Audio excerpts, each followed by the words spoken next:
Well, there are increasing calls for the term coloured to be abolished. This follows a petition by people against race classification to Parliament on Thursday, demanding that the government gets rid of the use of the word coloured.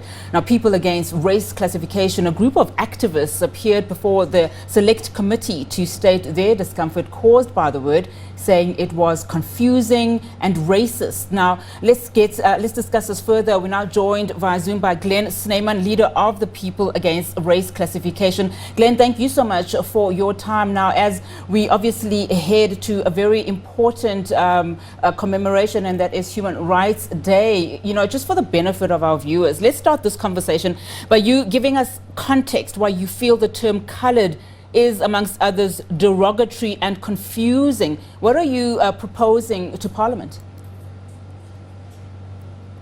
Good afternoon. What we proposing to Parliament was that they should get rid of this word.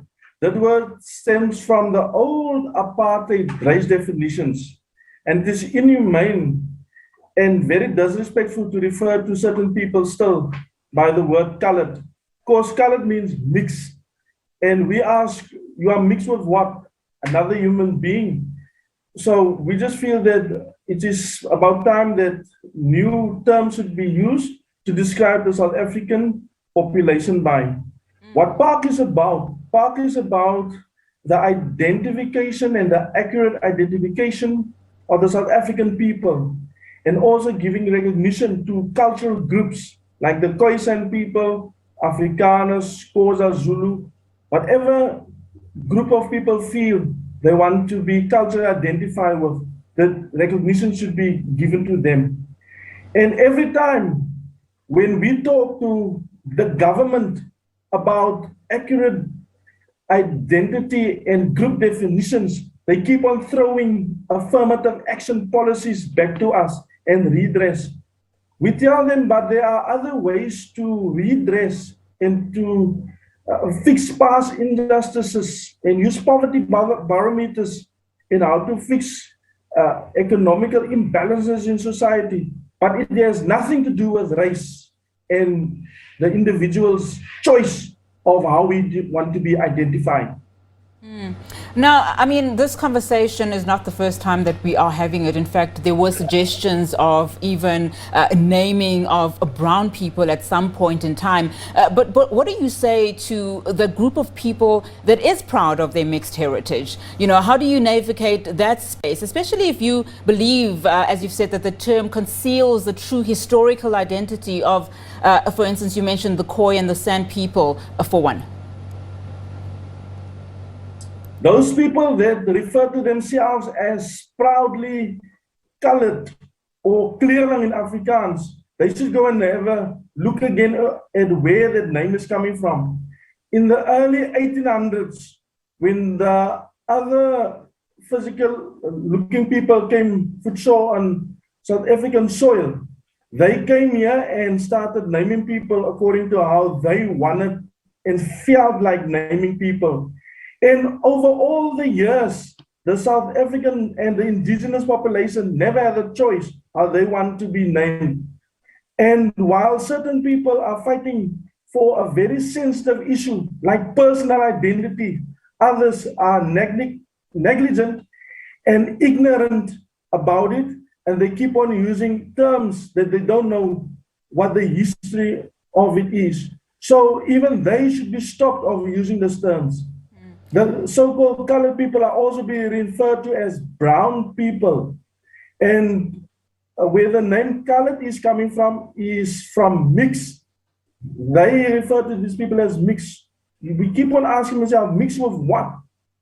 And the term, the same people are also being referred to as brown. Brown in the same context as white people or a black person. And the same group of people, their leaders are sometimes referred to as, when they are part of the ANC government, their leaders from this group refer to themselves as black people. And in certain instances, they are also being referred to as white people or African people. Now, how can you have so many group identities for the same group of people from the so-called same group. That's why we feel it's about time that government should let on this, that Parliament should have call a national debate on South African identities. Parliament asked me to engage more with the so-called colored community on this topic. For the last 12 years, I did engage with the community, but I don't have the financial capacity or the capacity in total to engage a whole South African community. So the current state's essay to count the population, they ran with a budget of 3.2 billion rand, and not even they easily was able to count the whole South African population. So what does Parliament expect from me to call all the people together and the colored people, ask them what they want to be called to? It's their obligation to call a survey on this and put an end to this. Now you mentioned that, with the lack of resources, you can't take this further. There has been a suggestion, though, by, in fact, Labour Minister Thulas Nxesi, who says that maybe a national dialogue is needed. What was the appetite, as far as you are concerned about that? Taking this broader to communities, as you've said, at a national level. I mean, as it stands, the concern by the minister is the classification in the Employment Equity Act, is saying that it's not unconstitutional and that it remains critical, to achieving substantive equality, to redress the past imbalances. But you obviously don't agree with him on that. So what are your thoughts on having this national dialogue? We welcome a national dialogue on identity. And what the Minister of Labour said to us, Nxesi, that it is constitutional to use the race blocks, that is not accurate, because that still needs to be tested in court. What the Constitutional Court in the High Court told them in the past is that redress is necessary. PARC and we are not against redress. We believe in redress, in solving poverty in the society, South African society, on community, and the upliftment of community. That's what we believe in. But what we also say is separate the two. Let's have identity being dealt with on the one side, and let's have redress and economical upliftment of the people on the other side. Because society has evolved and they have moved on. It's not only just black people that are poor today. There are people in all communities that are poor.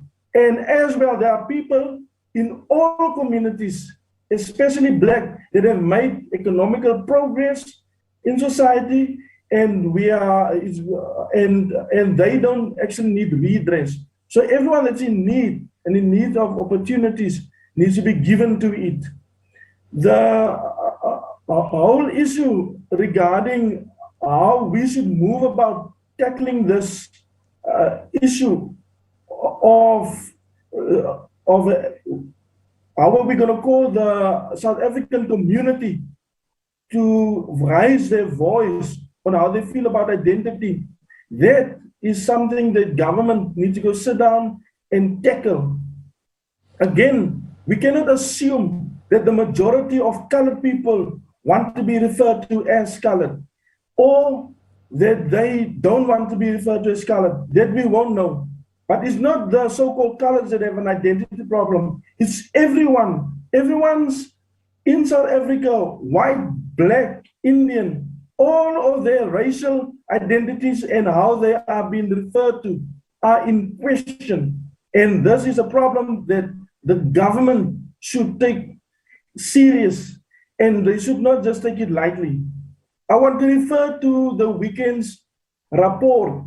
There was a heading that said, om bruin genoemd te word as 'n skale skande, to be referred to as a brown person is a shame. Now, if a newspaper think that of the so-called brown people, it just shows you the level of disrespect that they have for the people that have been referred to like that, that they can publish something like that. If that word was substituted with the word white people to be called a white person is a shame or disgrace. Or if it said black, to be called black is a shame or disgrace. Om swart genoemd te word is 'n skale skande. Then they would have had the EFF on their doorstep already. So they wouldn't dare doing that to the other groups. So why would they now do it to only the brown people or the so-called the colored people? The committee, we don't understand that. So Glen, the committee is deliberating. It is expected to then come back to you with whatever its findings are. What are you hoping for, especially if they come back and say that, you know, unfortunately your request will not be granted?